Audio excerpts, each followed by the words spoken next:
coal, natural gas, biomass, uranium as heat source is inherently inefficient, as is internal combustion engine in turning fuel into mechanical motion. Therefore, the economy running on renewable electricity is likely to require less energy in total than one running on non-renewable. That's my question number 4. Who wants to comment on that? And is it possible? See, I don't agree with Heinberg that we can go total renewable. I don't agree, because of what we're saying about nuclear. Well, when Gary presented about nuclear, I was so struck when he said that actually even to build enough renewable to replace fossil fuels, we don't have the amount of precious metals Exactly. in order to do it. Exactly. And these are toxic too. Yeah. And digging them is toxic. Right. Well, we just had Ollie had a class on energy, and I didn't see any of you there. But you all should have come, because it was fascinating. And the guy who gave it, Jim Limberly, pulled together an enormous amount of information. And he showed quite clearly that there is no way that we can go 100% renewable energy. Yeah. And if you like, I can give you We means just the United States or the world? the world. Yeah, I believe it. Yeah. Certainly the United States, which is the most energy intensive economy in the world. Does Okay. that include all the possible efficiency improvements for people? I mean, is he binding efficiency in there with that? Yeah. If you use a, Sure. because you would use a lot less energy Sure. for the same services. I mean, it's you just can't do it. Okay, guys, thanks so much. You can see, look, I said, ask our physicists and geoscientists on YouTube time. There's one very smart guy that really disagrees with that. He's the big efficiency guy. That's Amory Lovins. Yeah, Rocky Mountain. Some people consider him kind of a crackpot, but he's not. He's really smart, and he knows a lot. He has always known a lot. And he really disagrees. And See, And James he's got Hansen his- goes with nuclear too, and I He think did James his Hansen's my go-to residence, guy. so it's very, very efficient. Okay, now, translate that to the entire world's population. Can't do it.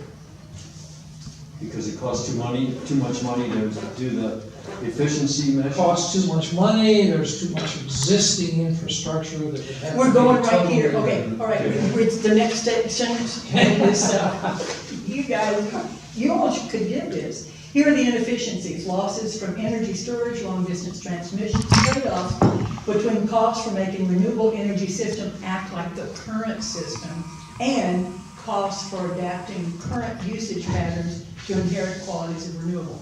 Only 20% current energy is electricity, so with wind and solar providing electricity, many energy apparatus must be electrified. Some substitution will be difficult. Aviation, shipping, and making concrete. We need a World War II effort, all must be intensely planned. Can't just use fossil fuel to maintain existing consumption patterns. We need them, fossil fuels, to build, transport, and install renewable, otherwise we're gonna lead to climate chaos and a gutted economy. Yeah, I always have problems with the economy, because we're gonna go into capitalism pretty soon. Anyway, a complete redesign of industrial systems. There must be leadership, must transition agriculture to renewable fuels and regenerative agriculture or mass hunger, must design renewable transport system or trade grinds to a halt. Will be an economy that's slower, more local, a conserver rather than a consumer economy. And here we come to number 5 question. Will it be possible to make the transition seeing the economic and political will? Will it be chaos or a just transition? We don't need to go into nuclear and renewable, we've just done that happily. So, but what do you all think? Is it gonna be chaos or a just transition? Sure. Well, I think one of the biggest problems facing renewable energy right now is the fact that the fossil fuel industry has had subsidies from day one, and they still Yep. get government Yep. subsidies. And the renewable energy people have been expected to develop these things without any help from the Yeah. government. Well, there have been subsidies, there've been subsidies I've got, Okay. we, But with I our don't know if solar it's have got much. subsidies, Not and very there've been much. subsidies for Might not be wind, nearly as much. and they're both being cut off soon or already. And yet it's a new thing, and therefore there's gotta be room for experimentation and, cause and effect, and not just, if something goes wrong, they just throw out the whole thing. They don't do that with the oil industry. Look at all the mistakes There's they've one impressive example. A number of people have calculated the true cost of gasoline, Oh, boy. and it runs Meaning from the $10 per externalities. gallon Yeah. to $25 per gallon. Okay, I'm gonna stop us here, because That's I the know true we're gonna cost of cover. gasoline. What are we paying now, We're say, gonna cover some of 2 or these same 3? topics. How much are we subsidizing gasoline? Enormous. Okay, everybody, we're gonna go into this, this will come, this too will come. You mean we'll come back to Okay, renewables? here's what I'm curious about though. Well, Here's you what I'm asked gonna us a question. do. Okay, yeah, but we can only do so much. Chew it on that. Okay, here's what I'm gonna do instead. I'm gonna ask you to say yay or nay. I'm gonna ask you to say chaos or just transition, and don't give me your reasons, just what do you think? Just You know, is it one a word. yes or no? Okay, are we gonna have a just transition, yes or no? Malcolm? No. Yay or no? No. Dick? I won't answer the question. Okay, I'd like to say yes, but I have my doubts. okay, Audrey? I have no idea. I think it'd be a What's gonna happen? combination. Okay, Aubrey? No. No. Shelley, what do you think? I think it, depending on different parts of the world, Yeah. it could be different. Okay. Partly, just In other words, just you like- need to qualify that question. Partly, Gladys? No. No, okay. Did you hear that? I think There were more chaos no's will bring than us yeses. to seeking that transition. What's that? I think chaos will bring us to Uh-huh. seeking and Good. working hard on the Good. transition phase. Very, Yeah, we'll also solve the population. Longer answer. okay. Moving right along, guys, because almost everything you bring up, see, you know this book already, even if you didn't read it. Yeah, Okay, chaos we're already only in exists in a chapter lot of 4, work. and we're going to chapter 18, so. The chaos part already exists in some of the world. Yeah. That's for sure. That's for sure. And it's climate That's for sure. related to almost all of It's it. also Okay. religion. Here's chapter 4, the economic crisis, limits of 20th century economics and growth. We'll be on, Dick, you're following, we're on page 79 for the beginning of that chapter. Let me move this down, so if you want to look at the synopsis, here it is. Recent phenomena in human history, industrial revolution, economic growth depends on raw materials from a finite planet. Another constraint is energy. Renewable is inexhaustible, but intermittent, like we know. Fossil fuel is finite, thus competition and uses pollutes such that waste outstrip ecosystem capacity of storage. When marginal costs of economic growth exceed marginal benefits, additional growth is uneconomic. Unfortunately, benefits of growth are privatized. Costs are borne by society, thus self-interest encourages to produce at society's expense. Part of this is externalities.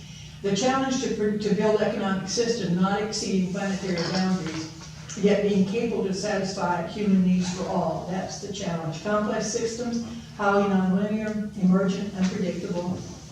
Systems resilience depends on keep the system from crossing the thresholds. Resilience is the capacity of systems to absorb disturbance, reorganize to retain essentially same function, structure, feedbacks, and identity. Long-term requires reduction in resource use and waste emissions for compatible, resilient global ecosystem. Perturbations should strengthen a system.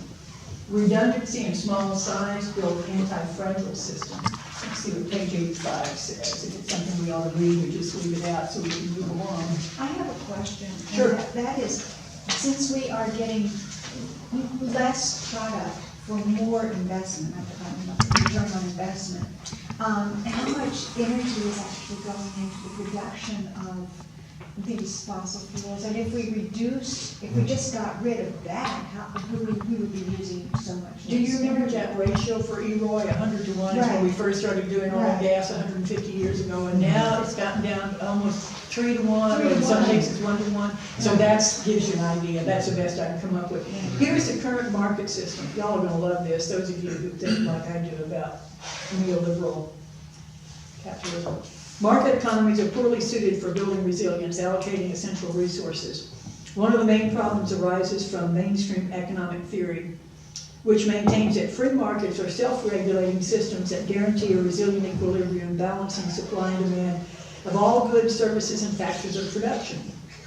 If a resource becomes scarce, its price increases, spurring consumers to reduce demand and producers to increase supply or to develop substitutes through technological innovation. In fact, free markets are not sufficiently self-regulating to either cope with the realities of the planet's ecological constraints or meet the long-term basic needs of humanity because of 4 basic issues: externalities, inequity of purchasing power, the need for cooperation, and the special role of technology. What page is that? The planet is full 85. That sounds pretty good. The old economics didn't consider the cost to the environment, Right. and that was a natural thing to do when the planet was nearly empty, but it's full now, and we're really into everything we do, it's the environment, and so the environmental cost has to be wrapped in. I mean, there's deep philosophical Do you reasons for remember carbon Small is fee and Beautiful? dividend. Do you remember Small is Because it Beautiful builds by Schumacher? the effect, builds it in. And you know Herman Daly's works? Yeah. Okay, all of Herman these are Daly's gonna come in, exactly yeah, these are gonna come in what we're just a little talking bit. about. So cooperation over competition, thus we must build behaviors and institutions to promote cooperation, altruism, reciprocity, group formation. Situation will require unprecedented levels of global cooperation. And that's the reason for the name of this book, Community Resilience. So, number 5, the equity crisis. Here, this is page 95, Dick. The true cost of extractive capitalism. Oh, this is. Yeah, this is, What page is that? Yeah, the true we're starting on cost. 95. Okay, could you scroll up, Bob? Oh, thank you. Thanks, Gladys. And just by the way, I can't read those letters. Anybody else handicapped? Come close. But you got the book. Yeah, Fortunately. okay, here we go, page 95 and 96. 95. With the Industrial Revolution in the 19th century came a new set of economic systems that served to benefit those with wealth and extract from those without. Among them was modern capitalism, the system adopted by most of the Western world. In the U.S. in particular, capitalism was combined with a political system that compensated for only some of its inherited, created inequities. And that generally has done so unequally along racial lines. The model came to dominate the global economy by the end of the 20th century, but soon began to show signs of instability. People in the most developed countries faced chronic unemployment, as yet more factories moved abroad to cheaper labor markets, leading to the biggest resurgence of nationalist politics since World War II. People in developing countries saw many lifted out of poverty, but many were also left behind while elites got richer and while pollution, corruption, violence often worsened. Add in the Middle East refugee crisis, the splintering of the European Union, and the election of an unapologetically disruptive economic protectionist as president of the U.S. in 2016, it's clear that the equity challenges of the past decades have become globally a global equity crisis. And here's a couple of definitions by some of our favorites. Here's Naomi Klein, when she's talking about extractive capitalism. It's a non-reciprocal, dominance-based relationship with the earth, one of purely taking. It's the opposite of stewardship, which involves taking, but also taking care that regeneration and future life continue. And here's another one of my favorites. Is that page 96? Yeah, got it. You just, Under I mean, extractive capitalism. you were Yeah. just reading there? Yeah. You all know Chris Hedges? Yes. Okay, good. I really like Chris Hedges. I watched some of him this morning. Y'all familiar with RT? Okay, that's a TV. It's actually Russian times. Right, I hate to say the name because some people just turn against it, but it has some of the best speakers, news commentarists on it, RT. And I didn't see it on TV, I saw it on my computer. Because I was watching, do you all know Catherine Hayhoe? You all do. Yeah, sure. She keeps coming up every other Wednesday. She comes up with an excellent, little short, 8-minute deal on climate change. And I just happened to see hers today. You know, her husband is an evangelical preacher there in West Texas, so it just seems so counter to what we have become accustomed to. Her 8-minute skit today was called Hope versus Fear. And when I saw it, I said, hey, I could just bring that and forget this book. Anyway, as a segue, this Chris Hedges with David North came on about the coming collapse. And I had to watch that. You can There's always one get more. on Chris. Oh, gosh, yeah. He is, you know, he graduated from the Harvard Divinity School and then became a journalist for 30 years in every war that we, I'm sure, have started. Okay, here's Chris Hedges. Extractivism creates what are called sacrifice zones, areas that have been offered up for exploitation in the name of profit, progress, and technological advancement. Underlying this process is a hierarchical belief that some people are less than fully human, which makes their poisoning in the name of progress somewhat acceptable. It's a hierarchical mindset and it operates throughout our global economy. Move on. Let's see, do I need to move it down some more yet? No, it's not moved yet. Chapter 6 up there, more or less. Oh, here's one more thing on that page, though. Hierarchy has likely existed as long as there have been humans. The past 500 years have seen it egregiously manifested in the slave trade and colonialism. I'll leave that. Let's move on. Now let's go on to the next chapter. Let's see. Not quite yet. So, because of these statements, capitalism slashes public spending on social programs, eliminates worker and environmental protections. Environment, energy, and economy are all affected by global equity crisis. Most developed countries are most carbon emissions. Poorest disproportionately suffer and scapegoats. Remember the phrase, make America great again? It harkens back to a middle class in the 50s, more than likely, when middle class growth was coming on, but there was pervasive discrimination against people of color, women, LGBTQ, and environmental destruction. Hierarchical mindset of humans above the rest of nature. We need a new moral narrative, an idea that victims are important. The project is one of reconnection with people and planetary home. Now, here's the next one. This is one of my favorites. This is chapter 6, and then it starts on page 111. The roots of our crisis. Does human nature drive us toward collapse? Now, just so you know who the writer is who's psychoanalyzing us as humanity, he's one of the writers here. Let me tell you who he is. His name is William Reeves, and he is, this is page 321.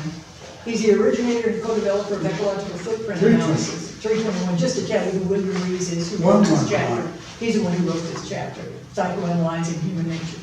He's a human ecologist and ecological economist. He's a professor emeritus and former director of the University of British Columbia School of Community and Regional Planning. Rees has authored or co-authored more than 150 peer-reviewed papers and books on humanity's unsustainability conundrum, active across disciplines, more and more. He's just done some wonderful things. But here's what I find fascinating, what he says about human nature. World is an overshoot. Recent brief remissions were not due to policy correctives, but temporary economic setbacks. Homo sapiens has been called a rogue species because of self-destructive behavior, but that's not entirely correct. Humans have behaviors that enhance survival in competitive environments. With creative intelligence and technology, humans adapt to virtually every ecosystem. So they've invaded every potentially inhabitable ecosystem, widest geographic range of any terrestrial vertebrate. So economic growth and humans' natural tendencies go well together. And I want to we might want to comment on this quote. Homo sapiens is the most voracious, successful predator and herbivorous vertebrate to ever walk the planet. But Homo sapiens is a conflicted species. rational yet highly emotional. Now, Shelley, this is where There's your the stuff problem. comes There in. you go. Not surprising that political discord is tainted with magical thinking in a post-truth world, where facts are less influential for public opinion than what appeals to emotion and personal belief. We make up things as we go along, and it's maladaptive. All we take to be true is socially constructed. Whether it corresponds to the real world, social constructs are very powerful. Some strongly held common beliefs are little more than shared illusions. Isn't this some of what you're talking about? Here, for example. What page was that? This is the argument for scientific literacy and I critical want to be thinking. able to read further. Okay, look, go start to page 111, and then it's in there somewhere. When you make a leap, It's in chapter 6. Right. I mean, I didn't have to search for it, because I don't know exactly where it's going to be, I'm sorry. So here's an example of what I just talked about. Neoliberal market economics make no reference to biophysical reality. Bears little relation to what happens in the real world, so the economy and the environment are separate. And here's a quote. We're piloting spaceship Earth, guided by the intellectual equivalent of a 1955 Volkswagen Beetle's owner's manual. I like that. Saturday. Or isn't that I would say a medieval owners manual. Yeah. All right. Medieval. People tend to think in terms of preformed circuitry and seek out others of like mind. That's what we've done when you think about it. Thus, when faced with non-agreed info, they deny and discredit, and they reinterpret. All of that is maladaptive. Also faced with mind-boggling complexity of natural systems and systems they've created, humans have limited capacity to understand. The challenge of human ability is the fact that natural systems repeat, and this is something I go into more detail later, repeat at an ecosystem level. Here are 4 developmental periods as a culture develops. Dick, I'm sorry I've lost you up here, but this is all in this chapter. The 4 periods are growth, consolidation, collapse, and reorganization. I just finished reading Joseph Tainter's Collapse of Complex Societies. And also, a long time ago, Jared Diamond's Collapse, How Societies Choose to Fail Is that or the Succeed. big, long book? Oh, yeah. Okay, this. And it's difficult reading. It's Joseph Tainter's. A year back. Joseph Tainter's is kind of difficult reading. His main premise, though, that I got out of this whole book was, the more complex a society becomes, the more rigid it is. And with Jared Diamond's Collapse, Malcolm, did you read that? Because you asked for that title not long ago. Yes. Okay, yeah. That treats It's a great book. how Yeah, I agree. cultures chose to collapse. And they give examples such as nothing current, right? Mayan, Anasazi, Greenland, and then Easter Island. And for me, the most poignant was always Easter Island. Yeah. They used to be a forested island, and there were ocean-going, and they giant ocean-going canoes. Think what it would have been like to be the man who cut down the last big tree. Because now it's a grassy sward, a grassy hillside with those raw spirit elementals that they carved. At any rate, And it's so so those, small that he knew, he had to know he was cutting down the last tree. yeah, limitations. Okay, my question for this, that's, let me tell you about growth. Growth is pioneering experiments, new species, consolidation, efficient specialists, diversity, but decline of resilience, increase of internal connectedness, but shrinking number of dominant species that compete for supplies, scarcer supplies, brittle structurally to unexpected shock. Then collapse from unexpected shock when you've dissipated the nutrients, and then reorganization in a new cycle. And so those are 4 important elements in the growth of a civilization or a culture. And remember what we've just talked about, can humans do it or not? Now, Dick, I'm on page 124, I'm gonna do a quick quote here. You have This to whole- excuse me for just a moment. Sure.